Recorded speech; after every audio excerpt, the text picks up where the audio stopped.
அதனால இந்த மாதிரிலாம் எதுவும் நடக்காம சமூக நீதிக்கான ஒரு நல்ல ஆட்சியை அமைப்போம். இளைஞர்களின் வேலை வாய்ப்புகளை மனசுல வச்சுக்கிட்டு டிரான்ஸ்பரண்டா அதுக்கான ஒரு தீர்வை காணுவோம்.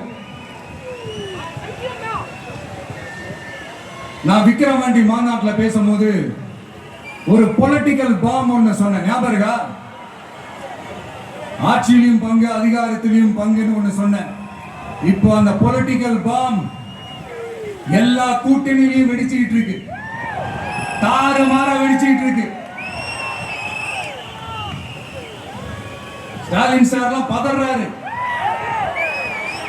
ஆட்சி அதிகாரத்துல பங்கெல்லாம் தமிழ்நாட்டில் ஒத்து வராது அப்படின்னு சொல்றாரு.